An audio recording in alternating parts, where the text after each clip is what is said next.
ഈശോ മിശിഹായ്ക്ക് സ്തുതിയായിരിക്കട്ടെ.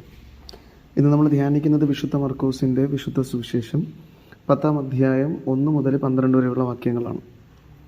സുവിശേഷത്തിൽ വിവാഹിതരായവരെക്കുറിച്ചുള്ള ചില സംശയം ശിഷ്യന്മാർ യേശുവിനോട് ചോദിക്കുകയാണ്. അതായത് വിവാഹം കഴിച്ച ഭാര്യയെ ഉപേക്ഷിക്കുന്നത് നിയമാനുസൃതമാണോ അല്ലയോ എന്ന്. അപ്പോൾ അന്ന് ഇസ്രായേലിൽ നിലനിന്നിരുന്നൊരു നിയമമാണ്, മോശ അവർക്ക് കൊടുത്തൊരു അധികാരമാണ്. അധികാരപത്രം നൽകി ഭാര്യ ഉപേക്ഷിക്കാവുന്നതാണ്. അപ്പോൾ ഈ ഒരു സംശയം മുൻനിർത്തിക്കൊണ്ടാണ് അവർ യേശുവിനോട് ചോദ്യം ചോദിക്കുന്നത്. അപ്പോൾ യേശുനാഥൻ പറയുന്നത് അപ്പോഴത്തെ കാര്യമല്ല. ആദിയിൽ പിതാവായ ദൈവം സ്ത്രീയും പുരുഷനുമായ മനുഷ്യനെ സൃഷ്ടിച്ചപ്പോൾ മുതലേ അവരൊന്നായിരിക്കണമെന്നാണ് ആഗ്രഹിച്ചിരുന്നത്.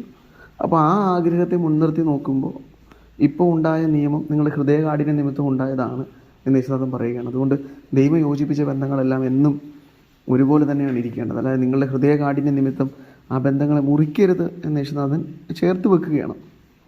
ഇവിടെ നമ്മൾ മനസ്സിലാക്കേണ്ട ഒരു കാര്യമുണ്ട്. ദൈവം എല്ലാ മനുഷ്യബന്ധങ്ങളെ ഇണക്കി ചേർക്കാൻ ആഗ്രഹിക്കുന്നവനാണ്. ഒന്നും അറുത്ത് മുറിച്ച് കളയുവാൻ ആഗ്രഹിക്കുന്നവനല്ല. അത് വിവാഹബന്ധം മാത്രമല്ല, ഈ ലോകത്തിലെ എല്ലാ പവിത്രമായ ബന്ധങ്ങളെയും അവിടെ ഒന്നിപ്പിക്കാനാണ് ശ്രമിക്കുന്നത്. അതിലേറ്റവും ശക്തമായ ദൈവവും മനുഷ്യനും തമ്മിലുള്ള ബന്ധമാണ്. ആ ബന്ധത്തിൻ്റെ ബാക്കി പത്രങ്ങളാണ് നമുക്ക് മനുഷ്യരോടുള്ള എല്ലാ സ്നേഹവും. ദൈവസ്നേഹം പൂർണ്ണമാകുന്ന മനുഷ്യരോടുള്ള സ്നേഹമാണ്. അപ്പോൾ നമ്മൾ ഏത് ബന്ധത്തിലായിരുന്നാലും, വിവാഹിതരാണെങ്കിലും വിവാഹിതരല്ലെങ്കിലും, നമുക്ക് മറ്റു മനുഷ്യരോടുള്ള ബന്ധം ഏറ്റവും പവിത്രമായിരിക്കണം. ഒരു ബന്ധത്തെയും ഇല്ലാതാക്കാൻ ദൈവം ആഗ്രഹിക്കുന്നില്ല. അപ്പോൾ ചില ബന്ധങ്ങളെ നമ്മൾ തന്നെ നിയമാനുസൃതമായി ഇല്ലാതാക്കാൻ ശ്രമിക്കും. അതിൻ്റെ കാരണം എന്താണെന്ന് യേശുനാഥൻ പറയുകയാണ്. അത് ദൈവം നൽകിയ കൽപ്പനയല്ല, അത് മാനുഷികമായ കൽപ്പനയാണ്. കാരണം മോശ അവർക്ക് അങ്ങനെ ഒരു കൽപ്പന നൽകിയത് അവരുടെ ഹൃദയകാഠിന്യ നിമിത്തമാണ്. കാരണം വിവാഹബന്ധത്തിൽ ഉണ്ടായേക്കാവുന്ന ചില പ്രശ്നങ്ങൾ ഒഴിവാക്കാൻ വേണ്ടിയാണ് മോശ അത് കൊടുത്തത്. അപ്പോൾ അതിൻ്റെ കാരണവും ഇവരുടെ ഹൃദയൈക്യമില്ലായ്മയും ഇവരുടെ ജീവിത രീതിയൊക്കെയാണ്. ഇത് ദൈവം ആഗ്രഹിച്ചിരുന്നതല്ല. അപ്പോൾ ദൈവം ആഗ്രഹിക്കാത്ത ചില നിയമങ്ങൾ പോലും നമ്മൾ ജീവിതത്തിൽ കൊണ്ടു നടക്കാൻ സാധ്യതയുണ്ട്. ആ നിയമങ്ങൾ പലതും നമ്മുടെ മനുഷ്യൻ്റെ ഹൃദയത്തിൻ്റെ ദുർവിചാരം കൊണ്ടുണ്ടാകുന്നതാണ്. അപ്പോൾ യേശുനാഥൻ എന്താണ് ആഗ്രഹിക്കുന്നത്? അത് പിതാവായ ദൈവം ആഗ്രഹിച്ചിരുന്നതാണ്. എല്ലാ സ്നേഹബന്ധങ്ങളും അത് ഒന്നായി ഒരുമയോടെ പോകണമെന്നാണ് ആഗ്രഹിക്കുന്നത്. ഒരു ബന്ധങ്ങളും ഇല്ലാതാക്കണമെന്ന് ദൈവം ആഗ്രഹിക്കുന്നില്ല.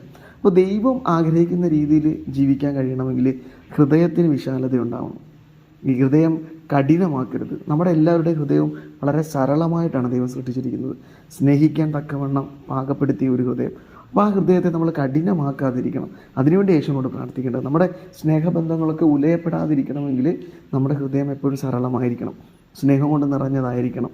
അവിടെ കാഠിന്യം ഉണ്ടാവരുത്. നമുക്ക് ഈ വെറുപ്പും വിദ്വേഷമൊക്കെയാണ് ഹൃദയത്തെ കഠിനമാക്കുന്നത്. അപ്പോൾ അതൊക്കെ മാറ്റിവെച്ചുകൊണ്ട് പരസ്പരം സ്നേഹിക്കാൻ നമുക്ക് കഴിഞ്ഞാൽ ദൈവത്തിൻ്റെ കൽപ്പനയെ പൂർത്തീകരിക്കുന്ന മനുഷ്യരായി നമുക്ക് മാറാൻ പറ്റും. ആ ഒരു കൃപയ്ക്ക് വേണ്ടി നമുക്ക് പ്രാർത്ഥിക്കാം. യേശുനാഥൻ അതിന് നമ്മെ സഹായിക്കട്ടെ.